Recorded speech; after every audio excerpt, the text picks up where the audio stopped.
I've always loved language. That's why I got a degree in linguistics. Then I spent 20 years in Scientology, and that made me hate language. Here's a specific moment where, in hindsight, I can see what was happening to me, but at the time I didn't get it.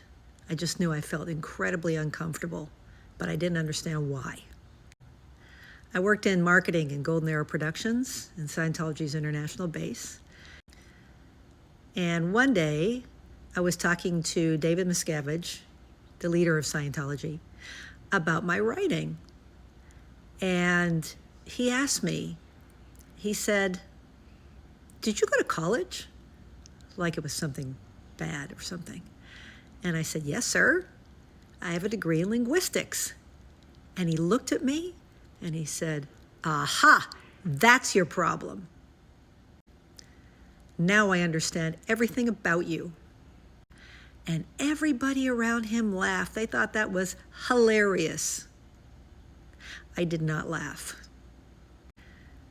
And I understand why now, because even back then, some part of me knew what was going on.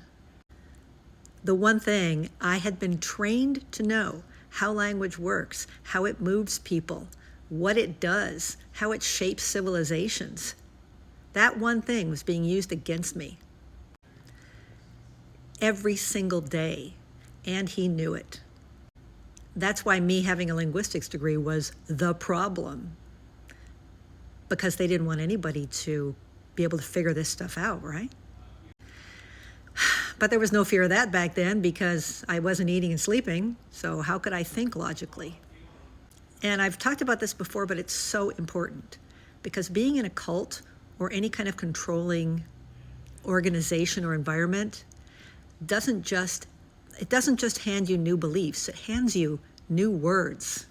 As an example, once you learn that the word for anyone who disagrees with you as a Scientologist is suppressive, that's the only way you can think about it anymore. You can't think about that person as actually having rational thoughts or any kind of care about you. They're suppressive. They're trying to suppress you. So yeah, David Miscavige made me wrong for my love of language. But I got out, and good thing I did, because soon I remembered who I am. That's why I'm using language now, in public, on purpose, to tell my story, to speak out, and to make sure you understand what this evil organization does to people. So I think what I'm going to start doing is dissecting the Scientology lingo that they use, one word at a time. So get ready to dive into the cult dictionary with me.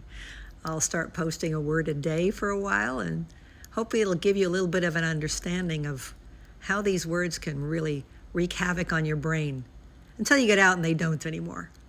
So follow along and follow me for more culty goodness.